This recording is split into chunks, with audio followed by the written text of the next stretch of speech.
You ever seen that? Yep. No. And it's all this white stuff. And what is that white stuff?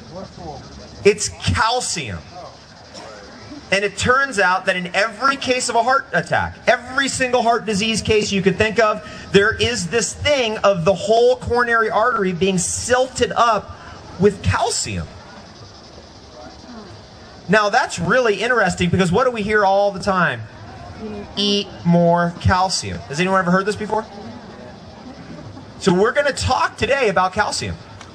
Because I really believe that this is where the rubber hits the road. If you look at what sells in health food stores, if you look at the statistics, even in like Long's Drugs, in your standard Walmart, what is the supplement that sells the most? What are people concerned about? Calcium, bone density. And then we're going to talk about what calcium really is, how it's formed in the body, how to get the right kind of calcium, and how to get the wrong kind of calcium out of us. 25 years ago, a couple researchers started looking at heart disease in a different way, and they took a bunch of pus and gunk and calcium that had been taken out of people's arteries, and they began culturing it, trying to figure out, hey, maybe there's a few other organisms involved here. What that evolved into over time was the discovery by accident that there are very slow geometrically growing organisms in our body that you can't culture normally, but if you leave that petri dish sit there for 8 months, you have something in there that's like, whoa, what is that? And they discovered that actually the primary recycler at the base of every fungus, yeast, mold, candida, cancer, virus is an organism which forms the hook that those things hook into. It's a symbiotic organism or symbiotic corrosive organism that will take us out eventually. And that substance is actually a microscopic size of a virus oyster with a calcium shell on it. Or, another way of saying that, a microscopic piece of coral, like a coral reef in the ocean, that forms a calcium shell on it. And these things reproduce geometrically, very slowly, like a barnacle. Anybody ever seen a barnacle on a boat? That's what this stuff is. It finds the place where there's a stagnation of flow, goes click, click, click, click, click, click, click, click, click, click, and forms a barnacle coral reef.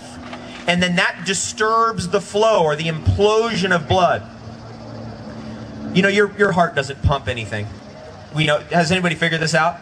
This is the most crazy thing ever. I mean, some of the scientific presumptions are just beyond absurd. Look it up tonight. Get on Google and look up exactly how much pressure your heart would have to generate in order to push blood from a hole that big to something the size of a cell, your capillary interface. That's like a turkey baster. Anybody ever played with a turkey baster? What did you do with it?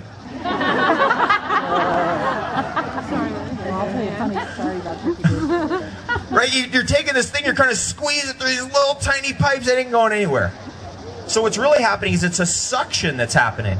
And when that suctional force is disturbed by the formation of barnacles inside the pipe. Another way of saying that is you've had it in your house. Corrosion inside the pipe. The formation of iron crystals and calcium crystals inside the pipe. It disturbs the flow. The flow becomes turbulent. The pipes, when you turn on the sink, it goes... Does that happen to anybody? Oh, yeah. When you turn, have you ever turned on a faucet in your house and the whole thing goes... You hear the pipe rattling in the wall? That's what's happening inside us, and the reaction of that is inflammation. That's the reaction. When we start getting corrosion inside the pipes, we start getting inflammation. And usually it's associated with where we've had an injury or where we're holding an energetic or emotional stagnation, like, let's say you have anger against your father, it would be in your liver. Let's say you have anger against your mother, it would be in your heart. And then that place will eventually start stacking up or silting up this stuff, and eventually the whole thing clogs up the whole artery. And that's called a heart attack. In the brain, it's called a stroke. In the kidneys, it's called kidney stones, calcium-forming particles like oysters that stack up like coral on top of each other. In your gallbladder, it's called gallstones. In your joints, it's called... Has anybody figured out by now that there's something going on in the joint? There's a formation of something that's causing the stagnation of that joint tissue. What is it? It's calcium. And it's the wrong kind of calcium, and it's growing right in the joint, and it's not a virus that's forming it. It's not a fungus that's forming it. It's not a cancer cell that's forming it. What is it? It's an organism. And it's a microscopic gland. Now your immune system can't chew this stuff up. It's like chewing up glass. So your immune system will try to get in. It's like chewing up glass, just cut your immune system apart. And over time, as it reproduces geometrically, eventually you reach a critical threshold. It's called your calcium limit. And when your calcium limit goes over about a number of 70, your calcium score, anybody ever had a heart attack here? Once the calcium score goes over a certain limit, you're a goner. Your doctors are like, that's it, you're done. Anybody know that? I mean, how many people know about the calcium score? Don't we want high calcium? Isn't that what we're being told? How come when our calcium score is high, it's the worst situation ever? It's because we're having a reproduction of these organisms. Now, in about a period of about 10 years, a few people in the medical profession, actually medical researchers, did not only figure out how to culture this organism, isolate it, identify it, be able to identify it in, for example, the blood of animals. Meat and blood today, especially coming out of factory farms, is loaded with stuff. Urine is not sterile, actually, if you're into UT. Anybody here into UT? Anybody here not know what I'm talking about? How many people here care? How many people here are having the best day ever?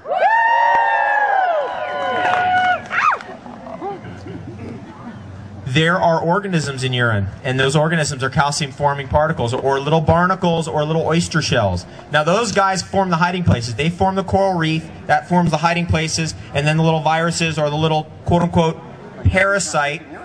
Nobody here has parasites, of course. You ever seen this? Like, nobody has, but people are, like, they look at me and they go,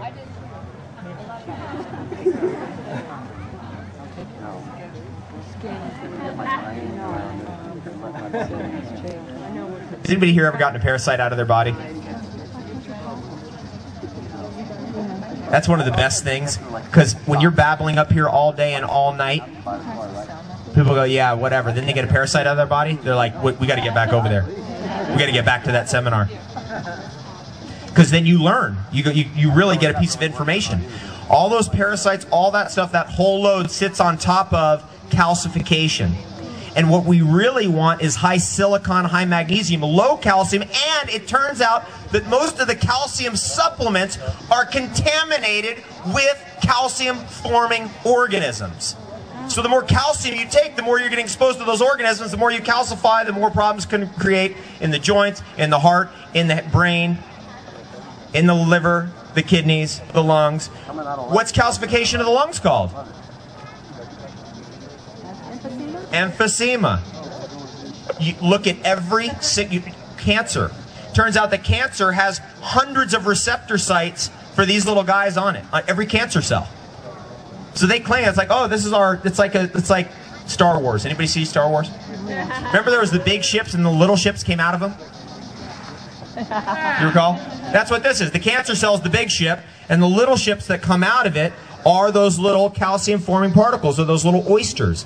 And they get into everything. If they're in your ear, it's called hard of hearing. If they're in your eye, it's called a cataract. If it's in your mouth, it's called plaque. It's so obvious. It's so obvious, it's exactly why it's not seen. Every condition involves a calcification component. Isn't that interesting? Now, these researchers figured out not only what this stuff is, how to culture it, but how to get it out. You want to hear that? Yeah.